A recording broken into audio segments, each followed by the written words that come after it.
with us, those who will do justice to it, are these three gentle individuals. The first general question I have for them: you studied Greek, then you went into business, you work in IT, you went into sales, and all of that. How did you get into all of that? Let's start from you. Thank you, sir. I think I feel quite excited and very happy to be here.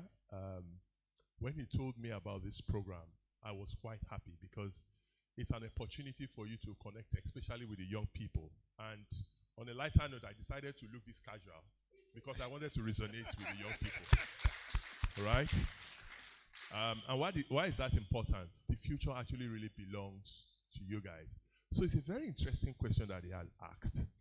And I'm still going to tie it to quite a number of other responses that I'm going to give. How did I end up where I am? The first thing I'm going to talk about is God's purpose. God's purpose is very, very important.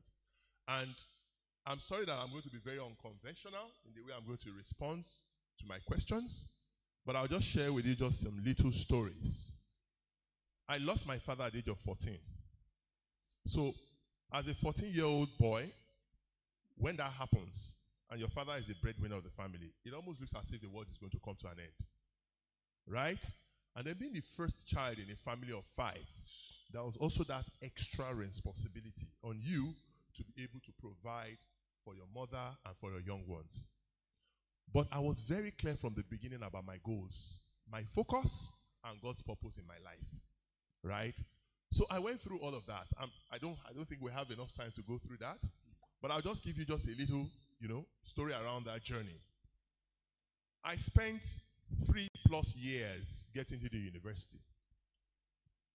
You know what writing JAMB means. It's even much better these days because you have more universities and more private universities.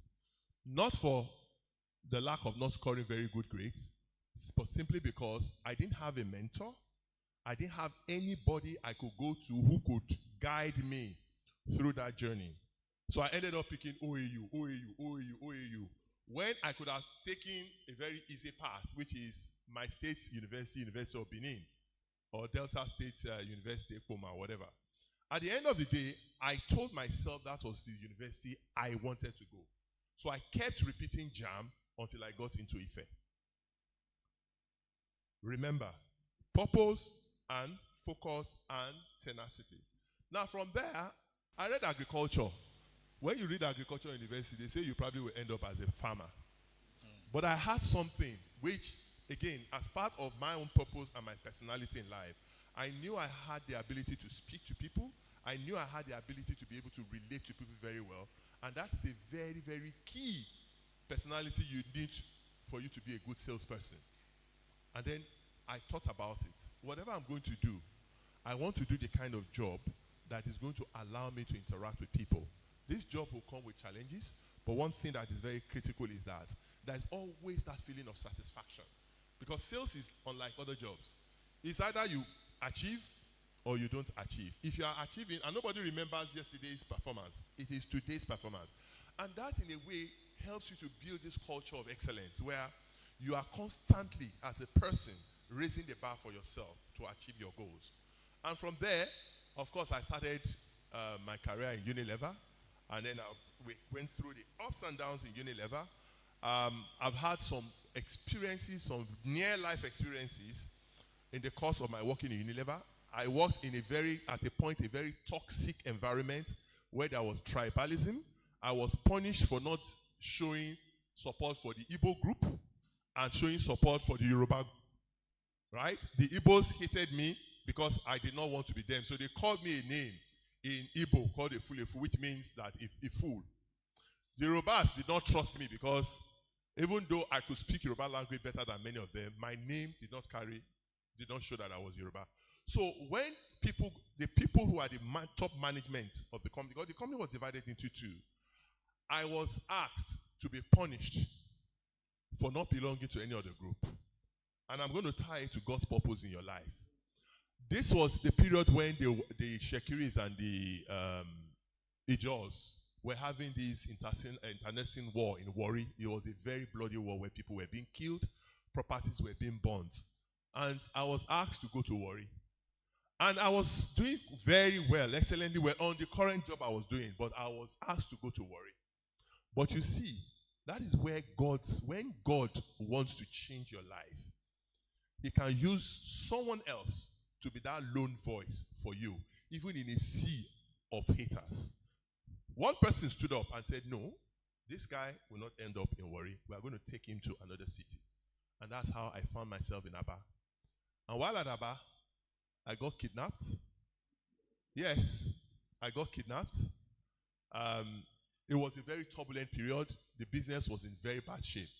But I told myself, one fateful night, I was reading the Bible, and something struck me that when you are going through every single part of the Bible is such a rich book that it tells you the stories of people who have existed before you, who have gone through difficulties in their lives, and it will also tell you that difficulties also lie ahead. But in all of this, I kept telling myself, there is a reason why God decided to still bring me to this town. And a few months later, a year later, there was a reorganization in the company, and I was moved from Aba to come and head a business unit in Lagos. I stayed faithful to my belief. I stayed faithful to my values. And from there, of course, I got tired, because I got tired of selling Omo, Pepsodent, Close-Up, no, butter. It was going everywhere. I got tired of that, and I got the opportunity to join Nokia. And from Nokia, I went into telecoms. And of course, telecoms presented a completely new set of challenges. So I would stop here, because I know, because we have other panelists, and I'm sure there will be other questions. But the point I was just trying to call out here is that life itself is a journey. And I have 2 children, and I often tell my children these 2 things, that the journey of life, God did not promise us that you are going to go through life and you will not have challenges. God did not tell us that you are going to go through life and you will not have problems. But what He told us was that if you put your faith and your trust in me, as you go through that journey, and the journey of life is not a smooth road. You know, when you are driving from Lagos to Ibadan, the road is much better. You keep driving on the smooth road. So you think there is no issue. You get to Lagos 1 hour, 30 minutes. But that's not the journey of life. The journey of life is you drive on the smooth road, you get a bump, you go through that bump. As you are going again, there's another bump. You go to. What matters for you to go through those bumps? And for you to go through those bumps, you must believe in yourself. You must keep your faith strong in God. You must trust in God. You must always understand that each and every step of that journey, God will always be there with you. Because at the end of the day, it's not just your ability. It's about the purpose of God in our life. Thank you so much. So talking about God's purpose, talking about walking on the crooked path, you are not the only one. Maybe they discriminate against you. They don't like you. You are not the only one. Those are the experiences we want to share this morning. Edakayode Ojo, you have been in business for a long time. And I'm sure you have seen it all. There may be times that you have business back and back. There may be times there is no business. There may be times you'll be frustrated. There may be times you will be betrayed. We want you to quickly share your experience with us. What led you into what you are doing and why? Thank you very much. Once again, I want to appreciate the organizers for inviting me for this program. I believe that our interaction here today will be beneficial to all of us and will be impactful. Well, I'm sure that some of you know me. You know how I attended secondary school, how I attended Adventist College of West Africa. From there, I went to Beirut. From Beirut, I went to England. Now, in my secondary school, we only did science subjects, no art subjects. So, all along, I did science. Even when I went to Adventist College of West Africa, I did science. But you know, before I left Nigeria, I had canvassed. You know what I mean? Home Health Education Service. I canvassed in Elisha. When I was in Beirut, I went to Sudan to canvass. When I was in England, I went to Holland to canvass. And that opened my eyes to doing business. It occurred to me that, look, if you want to make it, you cannot go back to Nigeria and be a teacher. Sorry, if you're a teacher, I'm not denigrating teachers. That's what occurred to me. Not just being a teacher. You shouldn't go back to Nigeria and be a salary earner. You have to do something, do business where you can earn according to your capacity, according to the efforts you put into the business. So, canvassing was what opened my eyes to it. So, by the time I completed my bachelor's in science, I made up my mind I wasn't going through that route again.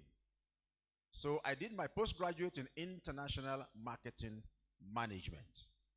Of course, what I did then was to shift from science to arts. And I did that successfully. But then, by the time I returned to Nigeria, I discovered for you to excel in international business, you need good, big pockets. Right? You understand what I'm talking about? So, I decided, look, I need to do some work to be able to have a good sum of savings before I delve into international marketing. So, I decided I was going to do some contracts. I got involved in contracts. I was connected to a big company, RCC. Maybe you have heard that name, Soler Bonnet. You know them. Somebody connected me with them, and for good 10 years, I was going from one project to another. From one project, I had worked. Agbowo Shopping Complex was one of the first places where we started work. We went to Makurdi Township Stadium. We went to Benin. We went to Port Harcourt. We went to, what is the name of this university? In the east, all over the country. As a matter of fact, there was a time when I had nothing doing than traveling. I will leave Ibadan on Monday, go to Lagos, from Lagos to Benin, from Benin to Makurdi, from Makurdi to Abuja, and Friday I'll come back to Ibadan, supervising all the projects awarded to my company by RCC at that time. Unfortunately for me, do I say unfortunately or fortunately? I was not able to raise as big money to be able to go into international marketing. I attempted it. There was a time I went to Japan. There was a time I went to Taiwan. I wanted to bring in computers, lots of computers. I brought them, but then the business was not lucrative, and I had to pack it up. So, to the glory of God, because I started that contract work with RCC, I've been able to continue along that line. I executed, he can bear me witness, the guest house in Babcock University was constructed by my company. The EAH in Babcock University was constructed by my company. I completed Welch building at Babcock University, and I've done several I think along the line of this conversation, I will mention a few more that I completed by the grace of God. Thank you so much, Elder. You know I'm a fan of keywords. So the keywords from what he has said, one is connection. I hope you got that.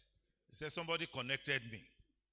You will not be connected if you are just always in your corner, in your room. You won't be connected. So you need to look for somebody who's going to connect you. I know that Ms. Onoja, said something like that, the other time she was giving testimonies. So also is the fact that focus. I don't want to be a teacher. It's not that I don't appreciate teacher, but that's not what I want to do. You also need to. The last one is flexibility. Okay? Flexibility in the sense that, okay, I want to be international student. Pastor La told us a story of one man that they call Oko India. So that this man that Pastor La knows very well, he has never traveled outside of Nigeria, very brilliant man, but he didn't travel out of Nigeria. But he determined that he's going to marry an Indian. And he's not going to marry any other person than an Indian. So, 50 years after, the Indian woman has not come. That is being rigid. So he talks about flexibility. I started with RCC, but I want to do international business, right? And went to Japan, went to this, he did it. But later I said, let me face this one that is taking me around. That is part of what I want us to learn. Mr. Adeyemi, you are a lawyer. In Nigeria, there's a way you denigrate some profession. We have people that we call charge and bill lawyer. When you see charge and bill lawyer, you can't miss them. Because you operate in a market or a profession that is saturated, in a profession that is very competitive. But here you are. You have done well. You have won an award. You are on your own. Can you tell us your experience? How are you able to navigate this? What are you doing that others are not doing? As walk us through it. Okay. Once again, thank you so much for having me here. I would start by saying that I didn't set out to be a lawyer. I finished a science student from my secondary school. I actually wanted to be an architect. I was very good with technical drawing. And then my dad was in that line, so I wanted to do that. But then my dad died while I was writing WAEC. And of course, physics and chemistry and maths didn't allow me, so I just felt, okay, so what's the next thing to do? I would sit for another WAEC and then go for law. And somehow I would say that in that, when I think it was in the scriptures, when the servant of was it Abraham now, when he was going to look for a wife for Isaac, said, I being in the way, the Lord led me. So for me, that's how it was. I just decided, okay, let me switch and see what will be there for me. So it was never my story that I had loved advocacy or something like that from when I was small. I would say that the interest grew over time, So I started out and I knew what I wanted and what I didn't want. So when I was leaving after service, I told myself, because I am a lawyer, I would want to know what happens in court. And I decided that I was going to work with a purely litigation firm for just 1 year. I was very specific about that from service. So I went into that, and I decided I had my eyes on commercial law, corporate law. That's like where you work with organizations, help them build their businesses, look at their corporate governance structures, look at their compliance, what you're supposed to be doing under the law and all that. That's what I wanted to do.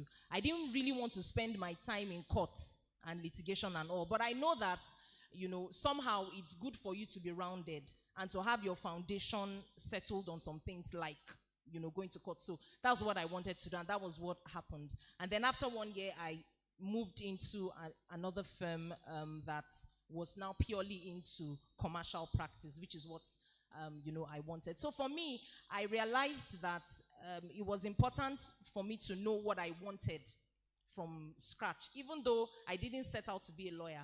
But like I said, as the years went by, I kind of understood where my strengths would lie. I kind of understood what I would like to do. They say, do what you love doing and you won't work a day in your life. Yeah, in a way it's true, because there's also work when you're doing what you love doing. But I think what they're trying to say is that you won't see it as, a problem, that especially when you just enjoy what you're doing. So over time I knew what I wanted to do, which was commercial, going into commercial practice. And that's what happened. Now, like he had said, it's a very competitive space. I mean, every year the law school churns out hundreds of thousands of lawyers. But one thing that I think has stood out for me is I recall when I started working, the first place I worked for 1 year, purely litigation. My boss then used to say that he used to be very big on knowing your craft.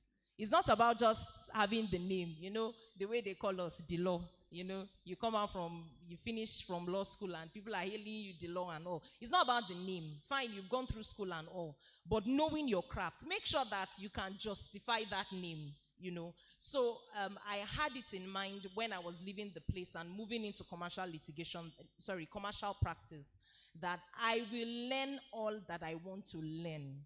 I mean, I think this is one of the reasons some people don't want to study law. You hear that they don't pay lawyers well and all of that. When I started out, I was earning very, very small. In fact, my mom had to, after seeing me through law school, she would still give me some stipends every month, even though I was working, because the money wasn't much. But I didn't mind that, because I knew that, and that's one thing I'll be sharing here today. I knew that if you are able to work on yourself and provide value, money will come after. It will come. People are attracted to people that can provide value. If you are able to give someone substance, before long the money will come. So it's not about chasing. You don't do it that way in career. You don't chase money first, because if you chase money and then they give you the job and now you're not able to deliver, what now happens? So but by the time you're able to build yourself, which is what I tried to do, I focused on knowing this work. I remember when I used to go to work then, my heart would be beating, because I'm not, you'll be scared that, hey, am I going to make a mistake today? Am I going to mess up today? Is my boss going to shout on me or something? Am I going to get a query? But I decided that I was going to know this craft. And for me, that's one thing that kind of has stood out. The places I had worked, and again, that's another thing. You don't jump into because you have graduated, jump into doing business or you need to learn. There are people that have gone ahead of you and have made some mistakes. You don't need to make those mistakes. You can learn from them. We call it in law pupillage. So that's why it's very important. You don't just finish law school today and you start your practice. No. Because what they taught you in school is actually different from real life situations and circumstances that come your way. And not just in law. I believe it also applies to every profession. So for me, that's one thing that has stood out for me. The fact that, I've been able to learn over time. And I'm still learning, because life is, you keep learning. You never stop. But the fact that I was able to learn, internalize, then deliver value to clients. And then before long, I could stand on my own. So. Thank you so much. Let me get 1 or 2 key points from the audience. Keywords. Know your craft. But that's not a word now. Continuous learning. Any other points? You learn. Add value. What else? Okay, we can go on and on. I will come back to you again. You are a lawyer. In the whole of your journey, what is the role of faith in what you do? Because I know you are also a very good Christian. So what is the role of faith in your experience? Okay, so how many of you have heard lawyers are liars? I know everybody knows that. You don't just want to raise your hands. But we've heard about it a lot. And it's just like saying that there are many things that people now have used to describe our profession, which sometimes when you look at it as a child of God, you tell yourself, I want to change the narrative. I want people to be able to look at a lawyer and say that this person is excelling in business, and as well as a child of God. I recently finished a business school in Lagos, and one of the things, it's a Christian-based business school, and one of the things that we were taught then was that you are an apostle in the marketplace. So just as you have pastors in churches and on the pulpit, your congregation is the marketplace. You are also in that, you're supposed to represent God wherever you are. So as you're doing business, as you're advising clients, as you're entering into transactions, it's supposed to, people are supposed to know that this person is different. And that's one thing that I set out to do. And it's been a little, there are times that it has been difficult, especially when you're dealing with other people. You know, you can't do business in isolation. You're dealing with other people from different faiths, different value systems, different beliefs, and all that. But one thing that I noticed is that for people that you find their beliefs and their values questionable, do you know they are not ashamed to show you? They're not ashamed. If someone wants to cheat, some people will cheat with their, like they say, full chest. They're not scared. But we Christians are the ones that sometimes want to shy. No, I don't want them to know I'm a Christian. I don't want them to say, your own is too much. SU, I don't want all that. But you find that, thankfully, we have seen people I can mention so many names now that there are people that are doing good business and they are children of God. You can see that they are standing out for God. So it's not been easy, trying to, because what that means is there are some things you won't accept. There are some things you might pull away from. There are some clients you can't have. There are some briefs you can't accept. You can't say, someone will come and say, oh, please, like he had mentioned, I was sworn in as a notary public. And a notary public is someone that would notarize documents, right? Some people will just walk into my office and say, please, just notarize this. I'm going somewhere and give me information. You're not giving me. And you can tell that this one is a fraudulent.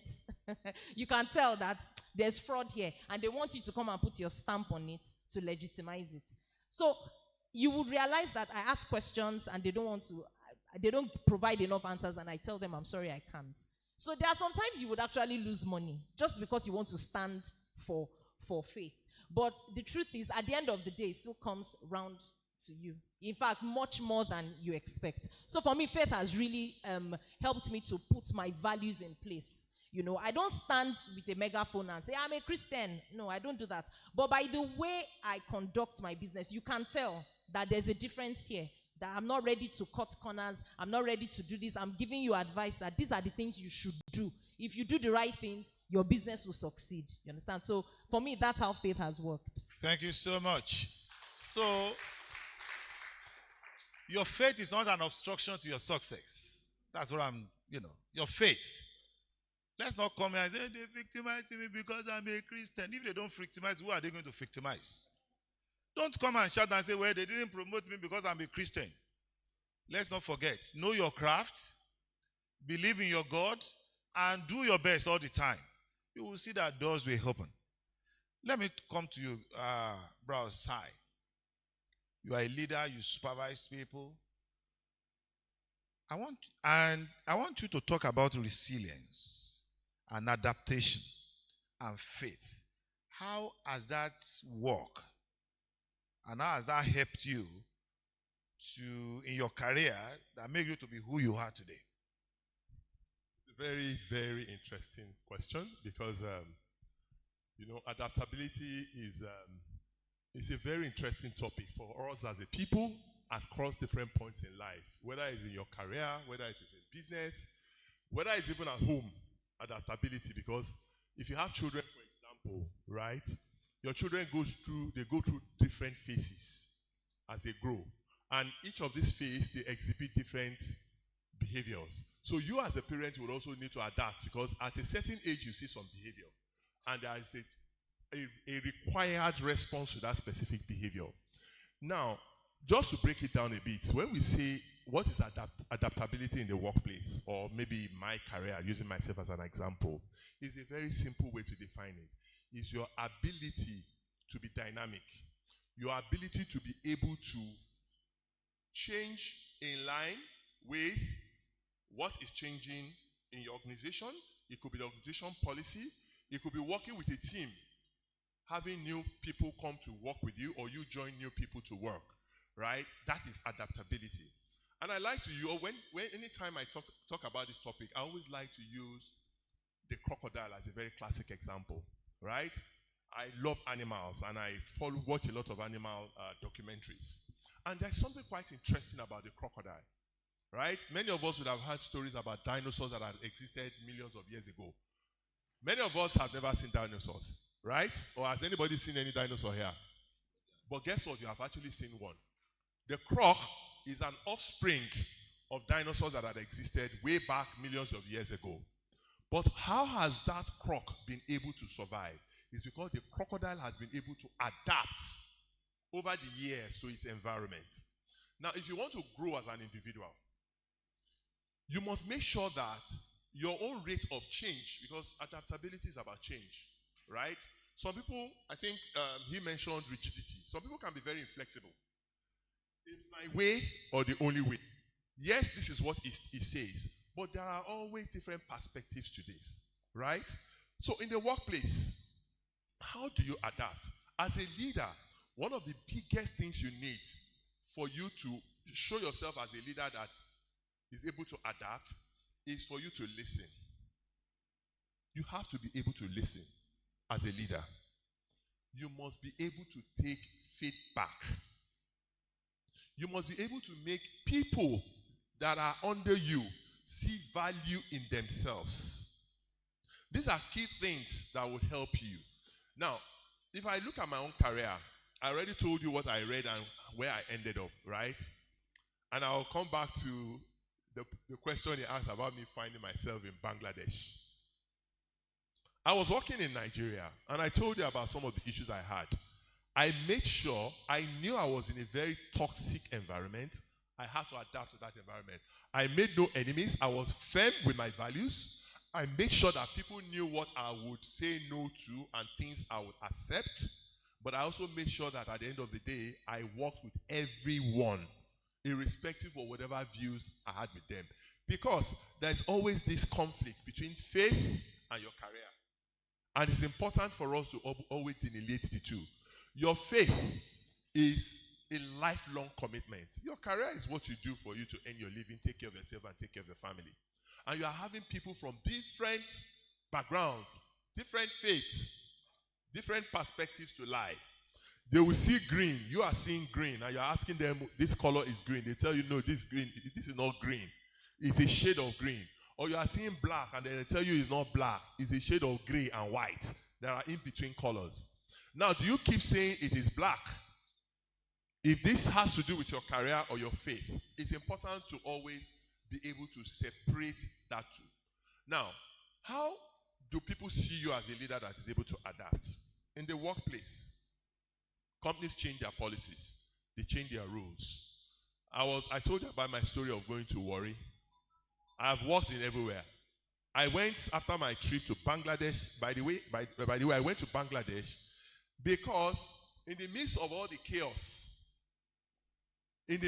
chaos that I went through in my company in Nigeria, a foreigner came who was one of our directors then and picked me out and said, I see talent in you.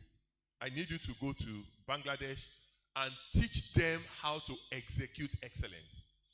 Bangladesh then in the Unilever world was among the top 5 because this was a company that had over 90% market share across all categories of products that were being sold. So what was I going to go and teach them? These are people that, in terms of overall performance, were better than Nigeria by a mile. In terms of revenue, they were bigger. In terms of even the category of products they have, they were bigger, right? So I was told that I should go and teach. Right inside my environment, before I left Nigeria, because of this division that I saw, some people were saying, that place is going to fail. It's going to fail because what is he going to go and teach them there? But I went with an open mind of wanting to learn, not necessarily wanting to teach. Because in my mind, even though I was asked to go and teach, I was thinking more about the results of that organization. So when I got there, the first thing I did was I put behind whatever I felt I knew. I wanted to know their system. I wanted to know how they are able to drive products right from the factory up to the point of putting it in the hand of consumers. And that helped me a lot because a lot of insights came to me. It was when I got those insights that I started now teaching them what we were doing that was seen as best practice. I was to spend only a few months, 3 months in Bangladesh. Unilever Bangladesh wrote to Nigeria and said they wanted to keep me for another 6 months. So I was there, and I did not only adapt to what I was being learned. Don't forget, Bangladesh is a predominantly Muslim country. 96% Muslim, 2% Hindus, and about 1.5% Christians. So you already see Christians there. So everybody you see represents Islam. But I had it at the back of my mind that I'm going to work with people that are of the other faith, right? I am going to go beyond their faith and try and pull them into my team, and I worked with them. And guess what? Back to the point around networking. Till tomorrow, I still have relationship with many of those people who have the numerous number of times have invited me actually to come over and spend time with them and their families. Wow. Thank you so much. That is quite insightful. What are the points from here, from this discussion? Yes, key point, yes. Humility, yes. Another key word. Networking, another key word. Learning. Any other one? Openness. Be open. Any other one? Listening. Okay? He was asked to go and do what? Teach them. For some of us who go with that, yes, I'm going there to teach. But he said he went there to do what? To learn. And it's only by learning that you can teach. Are we together on that? Please, let's note all of these things. And to have found himself, as I say, Bangladesh, to have found himself in a predominantly Muslim society, some of us will pass out. Some of us will go to our pastor and say, Pastor, please, help me beg them. Oh, please, I reject it in Jesus' name. But like she said, we are apostle in the marketplace. How open are you? If they ask you to go and serve in Afghanistan, will you not go and embark on 40-day fasting and prayer to cancel and to delete it? But I want to believe that his experience at Bangladesh has helped his career one way or the other. Either Ojo, I'm going to you. What faith, or what lesson rather, has faith taught you in business? Because for you to just come to Nigeria, I want to start business, blah, blah. What lesson has faith taught you? Now, before he answers, if you have any questions, please, if you have any question, let me know. Then I will beckon on you, then you can ask them before we continue. Thank you. My faith in God has been like a compass, helping me to find my way and to take decisions.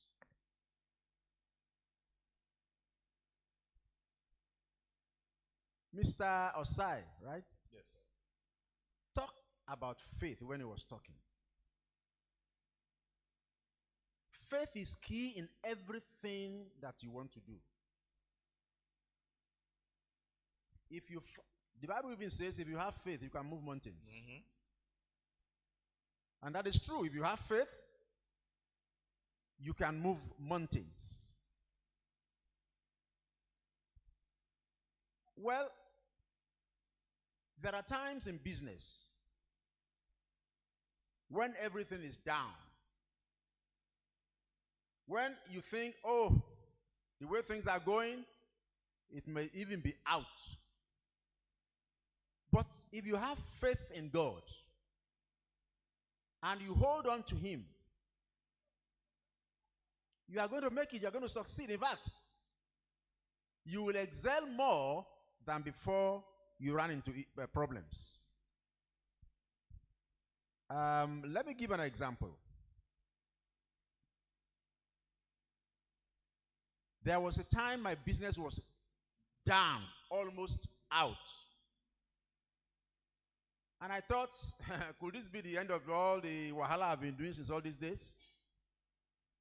But I have faith in God.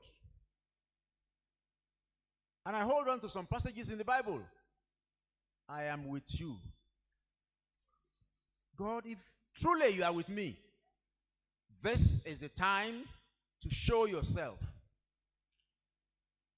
It was tough. Very, very tough. I couldn't pay salaries. I was overwhelmed. I must confess. I was really, really overwhelmed. But before that time, I had completed a project in Bowen University. Well, how I got Bowen, that's another story. Let me go along this line first. I completed that project. I didn't know somebody was watching. He was one of the consultants. He didn't tell me anything. He was just watching. When the prayer was completed, that was a year, almost 2 years later, was when I had this problem. And I prayed earnestly to God. God, this is the time I want you to show up in my life. I was sleeping on my bed one Sunday afternoon. My phone rang. It was at the middle of the crisis. Middle of the crisis. My phone rang, and I picked it up. And the man at the end of the other end said, "Am I talking to Imako?" I said, "Yes, you are talking to Imako."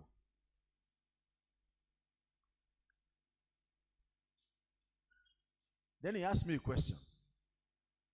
"Has somebody given you an information?" I said, "About what, sir? I mean, I know whom I'm talking to." He said, "Don't worry, don't worry, don't worry. We will talk about that later." I said, "I don't have any information about anything." He said, "Okay. Somebody recommended you for a project in Ekiti State." I have never worked in Ekiti State. I didn't even register with them. I didn't know the person who recommended me. And I said, "Nobody has said anything to me. I don't have any information." Then the man said, "Okay, don't worry. I am sure the person who recommended you will talk to you before the end of the day." I said, "Fine." He said, "The information I want to give you is that before 10 o'clock tomorrow morning, I want you to be in my office so that we can perfect all the papers that you require to be able to get this contract." I said, "No problem. I'll be there before 10 o'clock. Before we closed that discussion, the man now said, "Okay, let me tell you, this is the deputy governor of Ekiti State. The person who recommended you will talk to you, I'm sure, before the end of the day." And about 1 hour later, the man who recommended me called me and said, "I have recommended you for a project in Ekiti State." "Who is this?" He said, "Mr. Oni." "Mr. Oni, how have you been doing? For almost 2 years, we have not spoken. Since we left Bowen University, we didn't talk." And he said, "Well, I've recommended you for a project in the Ekiti State." And I said, "The deputy governor called me." He said, "Yeah, that's fine. Please make sure you are there before 10 tomorrow morning." I was elated.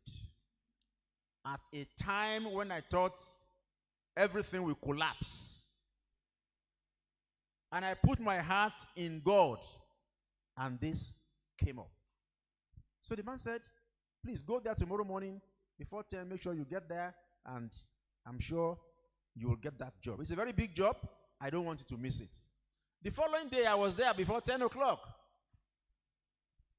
Like I said, I have not registered. I have not worked in Ekiti State before. You can imagine this. He said, "Before you get to my office, I would have told them that you are coming. Just come straight to my office." I was there, to the glory of God. That's how I got the job of one of the biggest secretariats building in Ekiti State. Amen. I want to believe that somebody is expecting pleasant surprises this coming week. Oh, sure. Amen. Do we have them in this church? That God will surprise you. Amen. That God will remember you. In the name of Jesus. Yes, you may be down and almost out. But let's keep on. Every tears that come from our eyes, God sees. The tears that didn't come, the one in our heart, He sees, He recognizes. Don't you think so? And that is what it is in business. You will just see that sometimes somebody, please do the right thing, do it right all the time. And I also want to say, be good to people.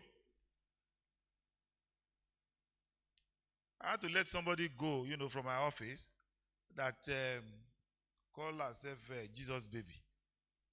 Jesus baby. And we hired not even up to 2 months. And, all this prayer that they do in the morning. And there was a day I sent something to her. I said, sir, I cannot attend to it now. Because between that hour of 7 to 8 o'clock, I'll be praying. I said, So I left it. I started complaining. But every job you give to her, there is always an excuse. She will be the first to get the job. She will be the last to deliver. And for her to deliver, you have to call and call and call. They have talked about excellence. Excellence is not picked from the road. Excellence is learned. You got to learn it. Being dedicated, you have to learn it. And that's what we are telling each of us today. I use the word charge and bail lawyer. I use it loosely. Whatever your hands finds to do is in the Bible. Is to do it with what? With all your heart, as unto who? Unto God, and not as unto men. And it's only when you have done that that you'll be recognized. God will recognize us. Amen. This coming week, there will be pleasant surprises. Amen. They will God will trouble somebody. He said that the king could not sleep. The king could not sleep. And he said they began to open the book of remembrance. And they found out a man whose name was Mordecai. And the king said, what is it that has been done to him? He said, nothing was done to him. He said, we have to do something. That God that remember Mordecai will remember you. That book of remembrance shall be opened unto you. In the name of Jesus. If you have questions, let me just know. Just signify and I will call you. If you have any question for them, just signify. You already have a question. Okay, let me start with you. Let's have your question. Thank you.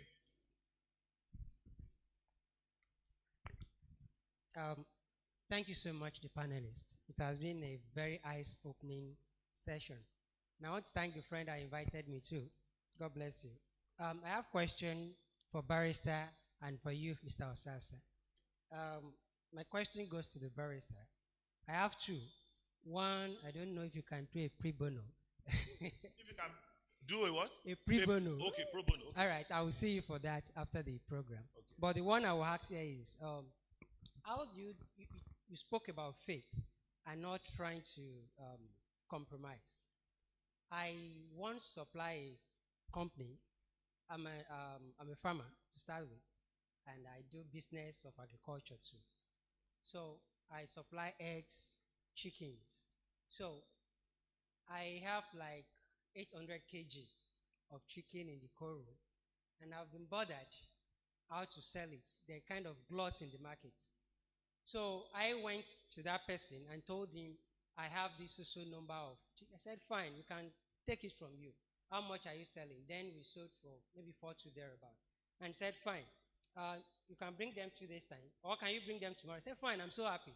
And he said, you are selling for 4-2. But when you come, in order to shock the necessary places, you'll be writing 5-6. I was like, Jesus, even me, I'm not making up to... I'm not making up to 500 now on a kg. And you're making almost 1,100. Aside, that's first thing. That you are even making, that's too much. Two, I'm of the opinion that you are being paid for this job. You are CFO. You are being paid to do what you are doing. Why taking this much? Assuming you are buying from me and you are reselling to your company, I wouldn't have a problem. But you want to use my invoice to bring that down much. So you'll be taking over ₦1 million out of the company, just like I was troubled. And when I got back to Ibadan, I went to Your my question pastor. now. Yes, sir. I went to my pastor, and I was like, this, and that. And he said, so that the product will not waste, I sold it. I sowed it so that my product will not waste. I did it. I'm confessing now. All right, okay. I did it. That's very How good. do you undo? But since after then, I've tried not to go to him, and I try not to have business with him. So how do you undo such situation? Okay, so that no, you will come to it later. Integrating your faith, your religious belief into your craft, into your business. Very important. Thank you. And For sir, Mr. to Osai. you, sir, how do you play with big players in the markets? Like we just ended Easter and Muslim fast. There's a lot of gluts in the market. My products lie for long. And people like Valentine, the big guys, reduce their prices to the extent that you can't even compete. At the end of the day, I lost some money, but I sold later. But how do you compete with those big people? Okay, we'll come to that. So, very good questions that he has asked. I'm sorry, Competing- sir. Yes. Clients that do not pay to time. You supply them, they hold your money for long. How do you deal with them? You will respond to it. Very good question he has asked. Very practical, good question. Thank you so much. And he has the right person. He has. Do I have any other hand? Okay. Sister Shade, please.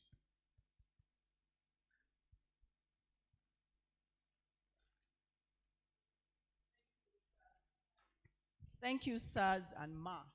Okay, so my question is to sir, and that's about when you're a team lead, and then you still have to stand to show that you are God's child. Now, working in a toxic environment, I have that experience a lot. And because you are able to add value to where you work, you are able to deliver, a lot of people tend to gang up against you. And then part of what I've learned in working with team is even when you chastise them, there's a way you bring them back to you, because without them, you are not a team lead. So I have a style of bringing my team to myself. And then other people that were in the same cadre at work, they see you as, I don't know, they see you as your own is too much. And then creating, instigating other people against you. You know what I mean? They talk about you, whereas it's just your own style of working. You have the way you bring your own people to you, but they, go ahead and say something, and then you have groups of people that they talk about you, and they make the work very toxic for you. How do you cope? And how do you still take your stand as a child of God? Thank you so much. So we will take those two questions for now. You want to go first? Yes. Okay, thank you for that question. One of the lessons, or I would say counsel, I got when I was starting out my practice from a senior colleague has kept me through. In fact, for me, thus far, that's like the most important counsel I have gotten in practice. So I went to meet this senior colleague of mine, and I was saying, how do you navigate some of these things? I'm a female lawyer.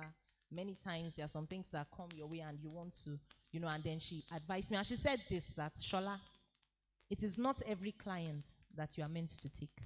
And it is not every brief you are meant to accept. She was clear about that. Be ready to walk away. Especially when it begins to touch on your core values. Because once you allow it, you might just think, it's just a little, it keeps going worse and worse. They keep bringing things that normally you would say, why are you bringing this to me? And it's funny because that's how the devil works too. The devil won't come and say, go and kill somebody. No. He might just say, lie about this, say this about this person.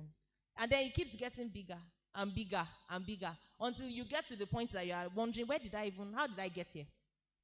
So why do you want to start something that at the end of the day you're going to regret it? And for me, that has played a major role. There are times that I've had to disengage from some clients because I knew that, the Bible says a good name is better. It's better at the end of the day. And there's a way God will reward you for that, for what you have done, for, honoring him, for honoring your values. The time that other people are cutting corners to get, you now find that it just drops on your lap. on a platter of you might not have even worked for it. That's like God now blessing you at the end of the day.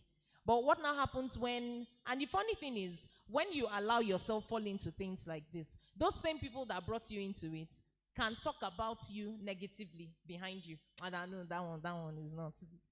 No. So sometimes it's very good. I like to say this, that you can't compartmentalize your faith and say that, oh, this one is work. Oh. Hey, God, just stay here. You can't do that. It has to show. It has to. Like I said again, I don't necessarily stand there and say, oh, this is, no, I don't do that. But by the principles I work with, you can tell that there are some things that, no, she won't take this, or she won't allow this, you know. And trust me, it can be very difficult, especially when you see a very juicy offer.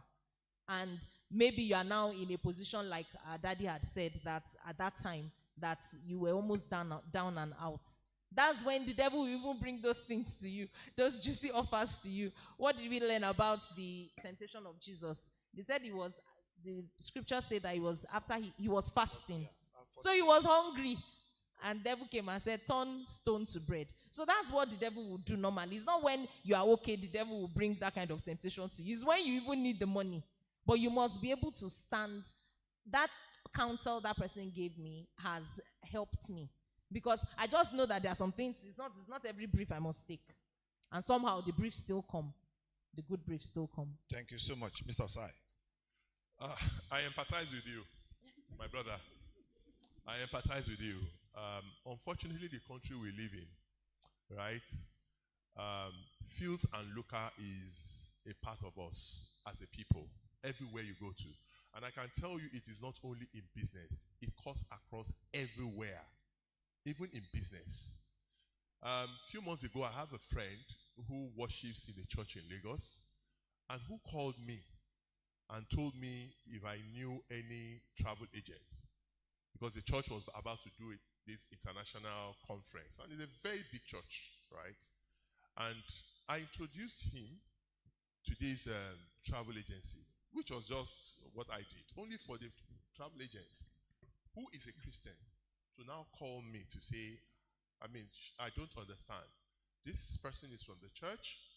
They want to book tickets for people coming from outside the country, and they are asking me to add 1 million naira, 500,000 naira to each of those tickets. I'm talking about doing booking for about 1,500 people. So when you do 500,000 naira by 1,500, so let's not pretend that this only exists in business. It exists across every single part of our lives, right? Now, to answer your question directly, your first question is, how do you compete against big players? The first thing you must understand, she talked about earlier, I don't know if you remember, value. What value are you really bringing to your customers? You see, you will get it wrong when you think you are just selling chicken. Because you can't compete. But you can sell a value. And that value can come in different ways. It could be you ensuring that the kind of chicken you sell to them is specific, meets the required kg. It could come in the right packaging. It could even be that when they call you and they say deliver, you deliver on time. That's value. Now, when you exist in that kind of space, business is like you are competing with everybody. So you as a person, you need what they call environmental scanning. You must know your environment and the environment you operate. The way you do this chicken business in Ibadan might be different from the way you do it in Abuja. Same business, different environment. So you have to first of all know the environment that you are operating your business in. And what are those things you need to look out for? Who are the major players? Who are these big people you are talking about? What makes them big? Is it their price? Is it the way they package their chicken? Is it the way they deliver the chicken? Is it their customer service? When you have gotten all those issues, then you now come back and you do a very critical review of your own business. Yes, you are small. You might not have the structure they have. But I tell you one thing. If you follow the history of great brands, every single brand started off as a niche at a point. Nobody believed them. And I want to, for the Gen Zs amongst us here, when we were much younger, right? Kodak was very popular. Kodak camera. So when we go out and want to take picture, we'll pose. And then they'll take and say cheese, we say cheese, and they take our picture. Today, Kodak has died. And you know what killed Kodak? Mobile phone. Mobile phone. So you as a person, your business, if you want your business to survive, your own rate of internal change should be faster than external change. Because if external change is faster than your business, you are dead. You are dead. So you need to look at all those steps. You might not need to supply everybody. And my wife runs a small business where she supplies drinks, water, and the rest here in Ibadan. So I sat with her. She does the practical side, so I do more of the theoretical side. And I told her, I said, you don't need to, and that's going to answer your second question, you don't need to supply everybody. There's a very popular supermarket somewhere around Sabo in Mokola. This woman will give order for 5-7 million naira. But guess what? This woman will pay you this money after 3 months. So now you have a problem. The first problem is, I want the business. But if you don't get your money back, you are dead. So you don't have to supply everybody. It is better as you are trying to grow, you are able to identify even credible customers. Today, my wife has only 3 big customers that she supplies. One of those big customers, if they come and they say they need supply of 20 million naira, she will give it to them without even thinking about it. Why? Because this customer has a reputation. So while I understand the pressure to sell and your nature of business, agricultural produce is perishable, you need to also try and look at a different value chain. Which other ways can you sell? Is there a way you can sell to? People started bakery in their homes and they will take their cars and they will pass somewhere and they are selling their bread. That might be better for you than for you to supply someone. That way you are able to control the way you sell and your receivables, right? Now, to answer your question around when you find yourself in a situation where people don't pay you, you have to do one single thing. You must be very clear about how you want to grow and set clear timelines, milestones for yourself. Your business might be doing 1 million naira today. And please understand that you can do 1 million naira in 1 month and there will be dry days. And always remember, Job is the character in the Bible that inspires me. That God allowed Job to go through those difficulties. He was a rich man, but God wanted to test his faith. It can be very difficult when you find yourself in a situation where you have to compromise. And I really want to thank you for your honesty. And it's good that you realize it was a mistake and a mistake you shouldn't do. My wife has also had that same situation where somebody asked her to supply something to the government and she should bump it up by 10 million naira. And I said no. And I'll share one very private one with you. When Buhari came, shortly after Buhari came, I have a friend, right? A lady whose husband was a politician. And this lady came to me and said the husband wanted me. Because they were afraid when Buhari came that Buhari was going to go after people who had stolen money. And they said they wanted to move 200 million naira into my account. I shall keep it and they give me 10% of that money. You know what she said about when the devil wants to show up, he will show up when you are at the most vulnerable point. I had never seen 20 million naira in my life. Right? I never touched 20 million naira in my life. Then, talk less of having 200 million naira in my account. And I will tell you, I got to that point where you were. Because it was a case of, I'm not going to do any job. All I just simply need to do is just keep this money in my account for a while. After keeping this money in my account, I return the money and I have 20 million naira, which could have built me a house then. But there was a voice, a silent voice telling me, do you want to throw away your values, your faith, for a plate of porridge? And this was a period when we were broke. So I was in that turmoil of, but I can do this thing as a one-off. At least if I do it for a one-off, I can go back to God and beg for forgiveness. Because God, you can see, maybe it's God's way. The way we justify it, that God wants, is a way of God just helping us. I said, God, maybe I should do this thing. But there was that voice that kept reminding me. And some of the things that came to my head is, you have slaved all your life. You have done the right thing. People have known you that you would always do the right thing.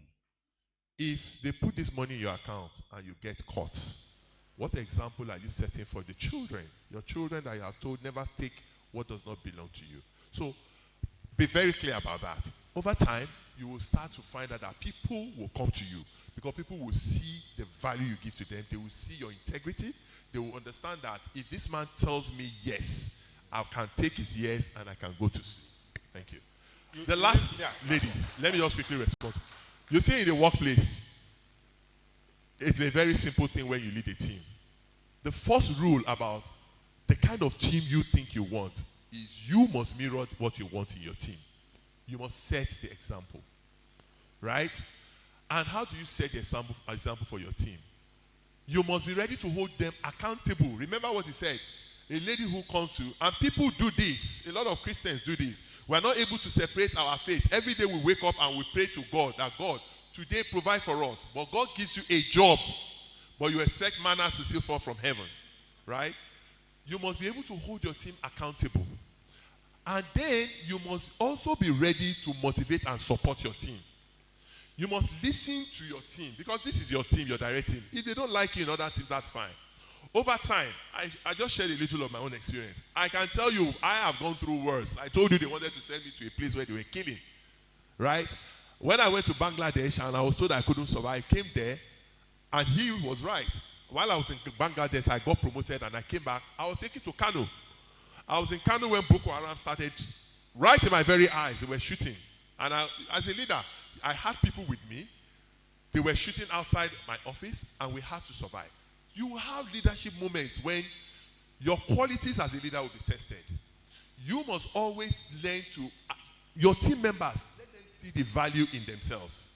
And while you do that, teach them, listen to them, give them feedback, and don't allow the noise of these people who feel you are toxic. Over time, your star will shine. Thank you so much. I think that's quite insightful. Hello. So, I'm coming to you. No. I just want to. I want to make a small suggestion because he pointed out that he wanted to sell, but the man wanted him to top it up and give him money. Now, as a Christian, I believe there are some ways that we can circumvent that situation. For example, there was a time somebody gave me a job and he wanted me to top it up. And I said to him, see, my profit on this business is 20%. I don't mind appreciating you after I've completed the project with 5% of my own profit. Some people will be reasonable instead of trying to make 10 million, 20 million. They will look at you and say, this man must be an honest man. And they will be sympathetic. They will be nice to you and say, okay, fine, no problem.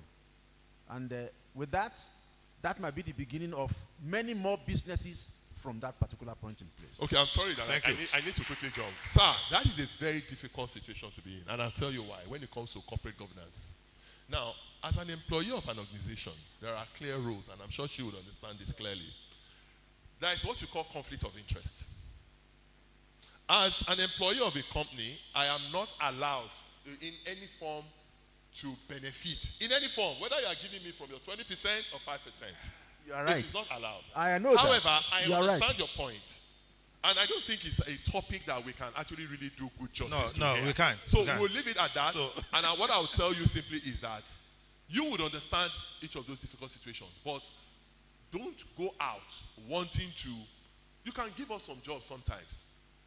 It's not easy because I told you, if you don't have money in your pocket, you are looking at your product, you are looking at your chicken, it can be very difficult. That's when the true test of your faith will come through. But always ask God to guide you when you find yourself in those situations. Correct. Thank you so much. I think we are running up now. Our time is fast spent for those who want to, because we have to excuse some people. But I have a question for you, Eda Ojo. For those who just want to go into business and are just starting, what advice do you have for them? Or somebody who's just fresh from college, or somebody who wants to pivot, maybe they are on a paid employment, they want to start something else. What will you say? Well, I think we've mentioned almost everything, but I'll just add a few other things. We've mentioned that if you want to go into business, you don't just finish your degree and then jump into it. You need that experience. It's key. Because if somebody has been doing something for 5-10 years, and you want to go and compete with him on the field, it's not going to be easy. But one thing I just want to add, if you want to start your business, is to make sure that you start with God, continue with God, and make sure you do not separate that business from your faith. Make sure you carry your faith along all the way. Because if you have God with you in anything, be it business, be it your life, be it whatever, if God is with you, you cannot miss your road. When I was asked a question the other time, I said I take my faith as a compass, which helps me, guides me to where I am going. You know what the compass does? Make sure your compass will help you to get to the right destination. So if you take your faith as a compass, it will help you to get to the right place without missing your road. So God is key in all this. We have to make you know you are a steward. You are not the owner. And stewards make sure that they do the work the way God wants them to do it. Because you are going to give a report. You are going to give an account. So you don't do it as if I am the boss. I can do anything I want. The way you relate to your employee, the way you relate to your clients, the way you relate to everybody. Remember, you are a steward. Steward, not a master. All right. Thank you so much. I want to round up now. I hope you don't have any question from anybody. Okay. If you have question, let me see your answer because we want to round up. 1, any other person? 2, okay, 1, 2, okay. Now, if you can engage any of them, if you want to go into business, construction, whatever, Elder Joe is there. If you are a young professional, maybe you are a doctor, you are a lawyer, you are this, you want to start something, he's there. If you have trouble selling your eggs or chicken or anything, please see him. He is a salesperson par excellence that currently works as the vice president in one of the global firms. So you can talk to them. Pastor Smith, sir. Please, can we pass the mic to Pastor Smith? Thank you.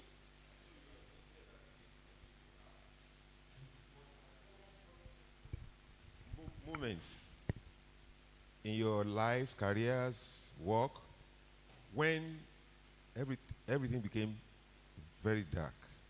Very dark. Very dark, down. You lost it and you knew. What did you do? Okay. How did you navigate those moments? All right, so you will have that your last final word. Yes, sir. Okay, so I have 2 questions, right? One for her. I can hear you. Oh, yeah, can you hear me now? Yes. All right, so one for her. So she mentioned that she was determined to spend a year in litigation and then transition into corporate law. Like, oh, you can't hear me again. You are speaking like a big man. That's how big people talk. Rich people, eh? I'm talk sorry. like a House of Champion, eh? I'm sorry. Okay, yeah. So you mentioned that you transitioned into like it was like a 1-year timeline that you gave yourself and you decided to like transition into corporate law, right? The question, what was the journey for the transition? What was it like?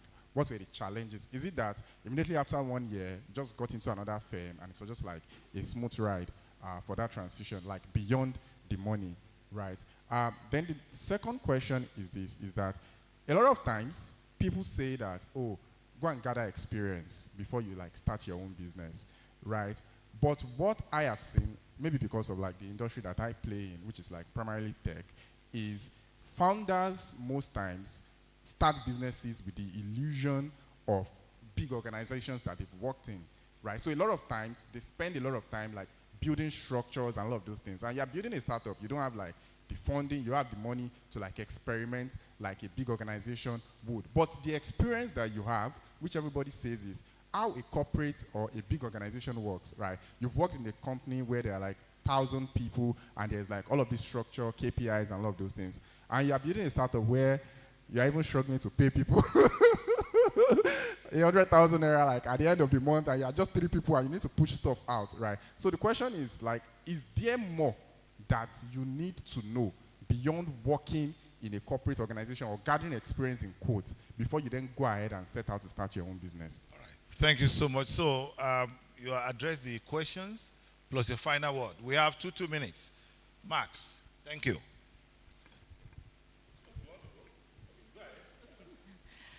Okay, he asked the question.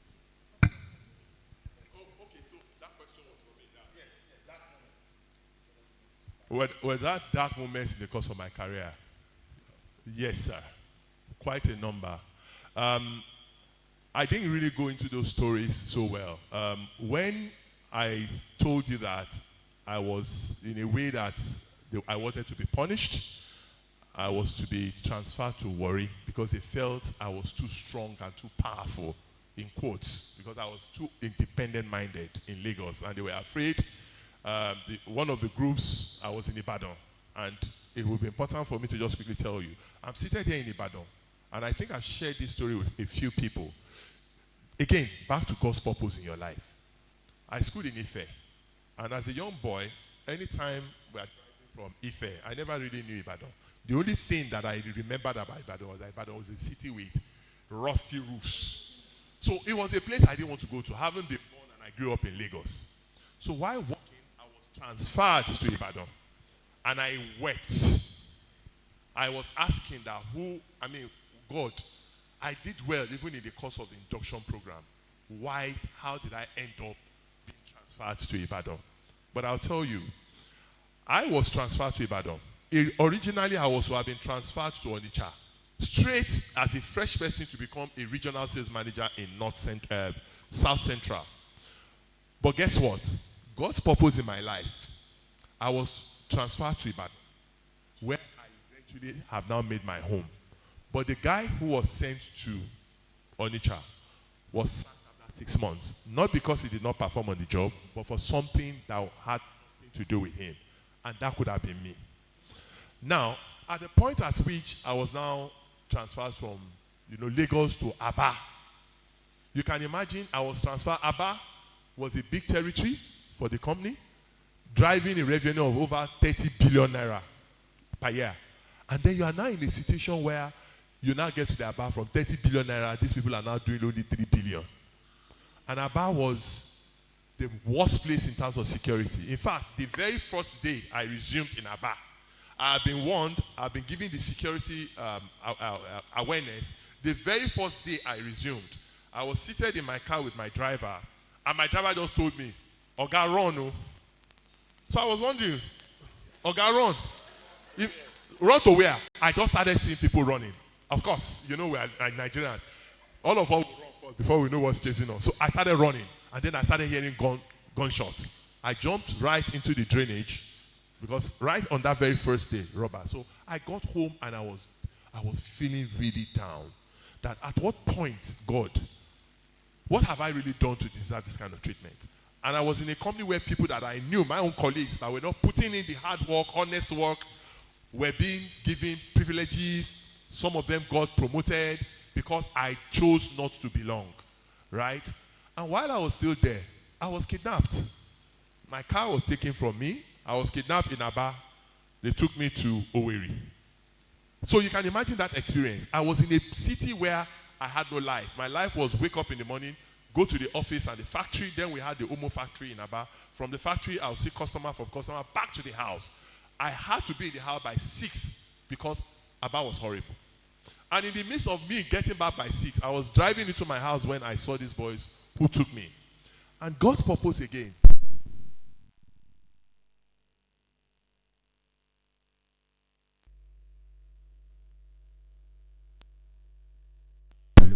Having a little boy, and when these guys took me, there was this calmness that came over me.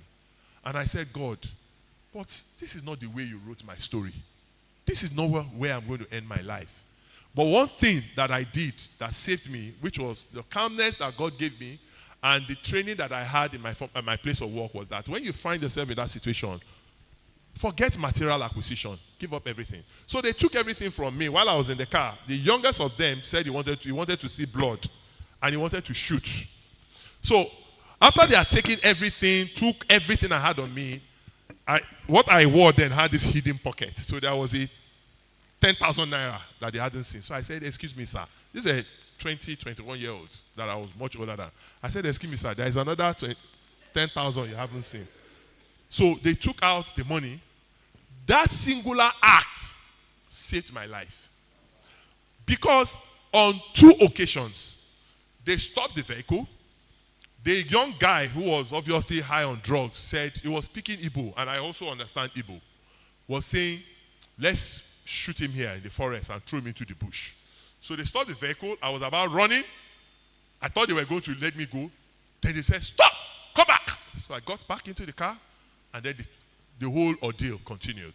At the end of the day, I survived. But guess what? Before we got to that point, and it's also a lesson for quite a number of us, when you are driving, because we exhibit a lot of road rage in our country. When you see somebody, you are driving, somebody is pressing the horn, let them go. The road is not going to go away. Don't struggle any road with anybody. So the guy, I was in my own car. These guys were going with my car. There was a guy who was in front of us driving a Benz. They were pressing the horn because they wanted to do a quick getaway. And they were pressing the horn. The guy refused to give way for them. The minute they saw a chance, they pulled down and shot the guy in the neck. The guy lost control of the car and crashed into a building. So it was later when they eventually released me and I got to the state police command, they brought the guy's corpse and his young wife. The guy had died. So I went through all those moments. But guess what? I remained faithful and I trusted. Every time I would get home somewhere and I'll be crying. That is not the way I had planned my life, God. I trust you and I believe in you. Why am I the one who is doing the right thing, putting in so much energy? Maybe God was just laughing at me like, my son, I'm preparing you for something greater. And it was from that point, without knowing anybody, the same people, cliques we had in the company, a white man came from Australia, both Igbo clique, Yoruba clique, Hausa clique, everybody out. Emmanuel, you are coming back to Lagos, you are going to become the very senior business manager. And that's how God lifts you up. I hope I answered your question, sir. Awesome. Yes, ma'am. Okay, so you asked if the road was smooth, my transition from litigation. So basically, I would say it was, in the sense that I just said I wanted to stay in the firm for 1 year, but what I did, thinking about it now, I know that was wisdom. I didn't exit without getting somewhere else. Okay, so I knew I wanted to stay for 1 year. I had prayed about it, and that day I was in court. And I just heard someone speaking behind me, and she mentioned, the person was greeting someone else. The person was saying, the other person was asking her, where are you now? And she mentioned the name of a firm. And I was like, I've seen that firm before. And then after then, I just walked into the firm, not knowing anybody. It happened to be one of the top firms. I just walked in and said I wanted to have an interview with the senior partner there. And the rest is history. So I didn't know anybody. There was no connection. I just heard someone behind me saying, the scripture where it says that when you turn to the left or to the right, you hear a voice behind you saying, this is the way. For me, that was what worked. So it was basically smooth. But of course, I now spent a number of years in this other firm, because I decided that this is what, I wanted to do. And then you mentioned about when I talked about experience. So the truth is this, using myself as an example, I have had the opportunity to review some documents that were drafted by some other firms, and you can just tell that this person is a young lawyer that did not go through pupillage. You can tell. Because there are many things that they teach you in school. It's quite different from what you find in practice. One major difference between my 1 year experience and my number of years experience in the other firm was that in that first firm, my boss was very good. I still have a very good relationship with him. But he didn't really have structure. he didn't really have structure in place and all. But in this other firm, when I entered, from my entrance, I knew that there was structure here. And I decided I was not just going to learn law, but I was also going to learn structure for just different things. How that helped me was that when I was going to exit and then start my own firm, many of those things that I had learned there, I was able to put structure in place. That when you come, you won't believe that I would say, oh, if at the time I started, if I tell you that I just started a few months ago, you won't believe. And it's because I was riding on the wings of someone else. Another place where I had seen structure. That's why sometimes when you see people that have worked, when they are saying they are looking for, maybe there's a job vacancy, they'll say they need someone that has had experience in a particular field. So that it's not like they are starting from scratch again. So there's always, like our daddy said, there's a difference. You can't say someone that has been in practice, core practice for 5 years, you just left law school and you want to compete. It's not possible. That's just the truth. The person can be smart, but when we're talking about the techniques in the practice, you would know the difference. The other person that has probably had 5-10 years will be able to tell you, no, this is how you navigate this. No, sometimes when this happens, this is how you go around it. This is how, do you understand? So I still believe whether tech or anything, it's important. And just to finally put it to rest, there are many businesses that have started because the founder was very smart, but they didn't stay in the industry for so long. And if you look at the root cause of this, corporate governance, no structures, no systems. It doesn't mean that you don't have the core technical knowledge, but there are many other things that make a business survive over and above technical knowledge. If you don't have that, your business is like dead on arrival. It's just like a wasted brains, really. So you also need all of that. Don't think that you starting out is just the core knowledge and all that. If it was like that, there are many people, we hear of so many. One of the things that my first boss taught me was how to bill. And he used to say that there are so many brilliant and exceptional lawyers that can't pay their children's school fees just because they didn't know how to bill. They don't really teach us the intricacies of that in school. It's because I had, practiced with someone like that. So it's very important. Don't just look at the core knowledge, the technical knowledge. There are many other things that make up a business and make it survive. Thank you so much. Well, I'm supposed to be in Okebola now. As the first elder, we have an emergency church board meeting, which I'm supposed to chair. So, let me just leave you with this. Matthew 7:7, ask and it will be given to you.